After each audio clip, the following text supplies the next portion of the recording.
Hello friends, welcome to my channel #creative Aarti Porwal. दोस्तों, मैं हूं आरती और आज के वीडियो में मैं आपको नीट 2020 काउंसलिंग से रिलेटेड कुछ बातें बताऊंगी। जी हां दोस्तों, नीट 2020 काउंसलिंग की डेट्स आ गई हैं। फर्स्ट राउंड, सेकेंड राउंड और मॉपअप राउंड, और इन सब की डेट्स का ऐलान जो हो चुका है, इसकी इन्फॉर्मेशन मैं पिछले वीडियो में आपको दे चुकी हूँ। दोस्तों, इस वीडियो में मैं आपको ये बताऊँगी कि इस काउंसलिंग में अब की नया क्या है।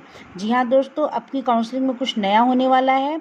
सारी डिटेल्स मैं आपको विस्तार से बताऊंगी, लेकिन उसके पहले अगर अभी तक आपने मेरा चैनल सब्सक्राइब नहीं किया है तो प्लीज़ सब्सक्राइब कर लीजिए और उसके आगे जो बेल आइकन का बटन है उसे दबा दीजिए, ताकि आने वाली सारी इन्फॉर्मेशन आपको सबसे पहले मिल सके। और अगर आपको ये वीडियो अच्छा लगे तो लाइक और शेयर करिएगा। तो दोस्तों, चलिए विस्तार से बताते हैं नीट काउंसलिंग 2020 में नया क्या है। दोस्तों, सबसे पहला पॉइंट कि इससे पहले जो मेडिकल और डेंटल कॉलेजों में आईपी कोटा के तहत भरी जाने वाली मेडिकल या डेंटल सीटें थी, अब वो जो है एआईक्यू कोटा सीटों के तहत डीजीएचएस द्वारा भरी जाएंगी। नीट काउंसलिंग 2020 के आधार पर अनुमानित तौर पर ऑल इंडिया कोटा में अब 317 एमबीबीएस और 22 डेंटल सीटों को दिया जाएगा। जी हाँ दोस्तों, अब की सीटें बढ़ाई गई हैं, तो अब की एमबीबीएस की 317 सीटें और 22 डेंटल ईएसआई सीटों को दिया जाएगा। इस वर्ष ऑल इंडिया कोटा काउंसलिंग में भाग लेने वाले मेडिकल कॉलेजों की संख्या में वृद्धि हुई है। ऑल इंडिया कोटा काउंसलिंग में कुल 235 मेडिकल कॉलेज भाग ले रहे हैं, जबकि पिछले वर्ष खाली 193 मेडिकल कॉलेज थे।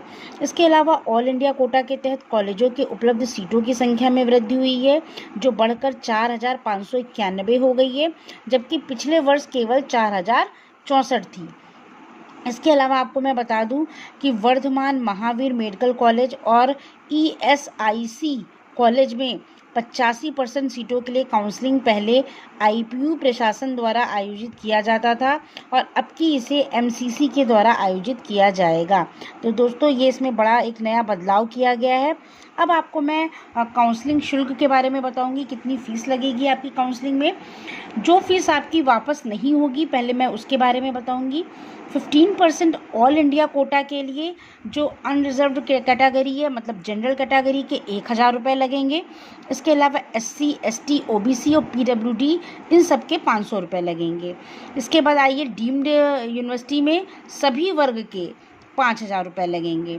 तो इस तरह से ये वो फीस है जो कि वापस नहीं होगी।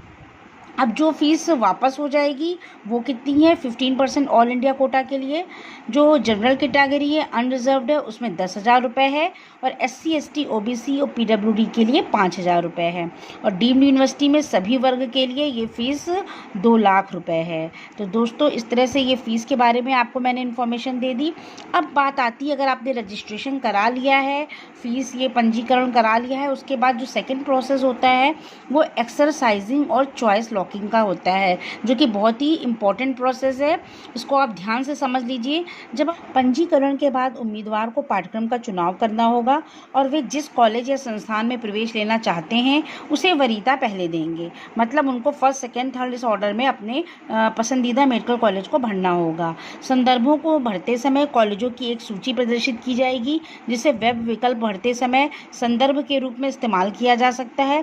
उम्मीदवार कितने भी विकल्प भर सकते हैं, इसकी कोई सीमा नहीं है। सूची में विकल्पों को जोड़ने के बाद उम्मीदवार उन्हें ऊपर या नीचे इंटरचेंज विकल्प और विकल्प हटाकर का उपयोग करके अनुक्रम बदल भी सकते हैं। विकल्पों को लॉक करना उचित है, क्योंकि यदि प्रवेश चाहने वालों ने अपनी पसंद को लॉक नहीं किया है तो सहेजे गए विकल्प अपने आप लॉक हो जाते हैं।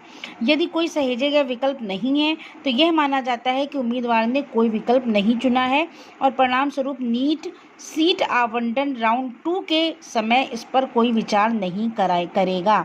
तो दोस्तों, ये बहुत ज़रूरी होता है कि आप अपने पसंद के जो मेडिकल कॉलेजेस हैं उनको आप फर्स्ट, सेकेंड, थर्ड क्रम में लिख दें, और कितने भी आप भर सकते हैं। नहीं तो फिर बाद में सेकेंड राउंड में, मान लीजिए फर्स्ट राउंड में आपका नहीं होता है तो सेकेंड राउंड में आपको वरीयता नहीं दी जाएगी।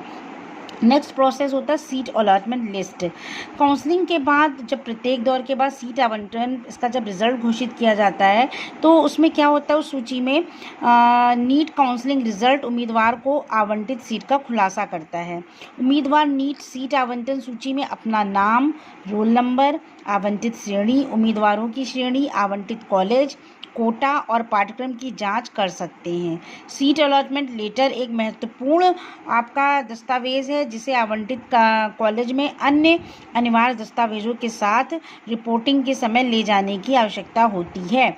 जी हाँ दोस्तों, आपको बता दें सीट अलॉटमेंट जो लेटर मिलेगा आपको वो बहुत ही महत्वपूर्ण होता है। जब आप रिपोर्टिंग करने जाएंगे तो आपको वो लेटर ले जाना होता है।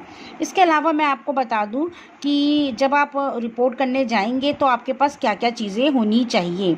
सबसे पहले तो नीट का एडमिट कार्ड होना चाहिए, नीट का स्कोर कार्ड होना चाहिए या रैंक लेटर जो भी आपके पास हो, 10th क्लास का सर्टिफिकेट और मार्कशीट, वो डेट ऑफ बर्थ के लिए चाहिए होता है। 12th का सर्टिफिकेट और मार्कशीट चाहिए होती है। इसके अलावा आपको पहचान पत्र, इसमें Aadhaar card, PAN card, driving licence या पासपोर्ट, इन सब में से कोई भी एक चीज़ हो सकती है। अगली चीज़ चाहिए 8 आपको पासपोर्ट आकार के फ़ोटोग्राफ चाहिए होते हैं। जी हाँ दोस्तों, 8 फ़ोटो चाहिए होंगी। प्रोविज़नल अलॉटमेंट लेटर चाहिए होगा। इसके अलावा जाति प्रमाण पत्र, अगर आपने भरा है उसमें SC ST तो आपको जाति प्रमाण पत्र चाहिए होगा। अगर आप PWD सर्टिफिकेट से हैं तो आपको सर्टिफिकेट चाहिए होगा। तो दोस्तों इतनी चीज़ें आपको उस समय चाहिए होंगी जब आप वहाँ पर एडमिशन के लिए आपको बुलाया जाएगा, जब सीट उसका रिज़ल्ट आएगा और आपको वहाँ पर उपस्थित होना होगा। इसके अलावा दोस्तों इसमें कुछ भी नया नहीं है, जो भी नया था मैंने आपको सब बता दिया है।